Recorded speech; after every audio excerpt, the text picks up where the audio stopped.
Welkom by ons bespreking oor openbare mening as 'n arena van politieke deelname.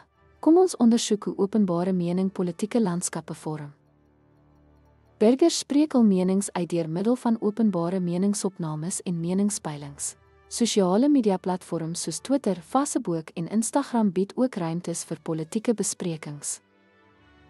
Beleidsmakers oorweeg dikwels die openbare mening om te verseker hul optrede stem ooreen met die kiezer se voorkeure. Voorspraakgroepe gebruik openbare sentiment om hul oorsake te ondersteun en te lobby vir beleidsveranderinge. Openbare mening beïnvloed stempatrone en verkiesingsuitkomste. Politieke veldtogte gebruik meningspeilings om hul strategieë en boodskappe aan te pas om by kiesers aanklank te vind. Media-afsetpunte speel 'n belangrike rol in die vorming van openbare mening deur spesifieke kwessies uitlig. Invloedryke figure en kommentators kan die openbare mening beïnvloed deur hul ontledings en endossemente. Openbare mening tree op as 'n terugvoermeganisme wat verkose amptenare aanspreeklik hou vir hul optrede.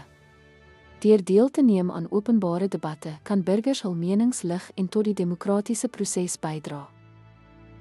Openbare mening is fundamenteel in politieke deelname. Dit stel burgers in staat om hul menings uit te spreek, beleid te beïnvloed, verkiesingsuitkomste te vorm en leiers aanspreeklik te hou. Dankie dat u aan hierdie bespreking deelgeneem het.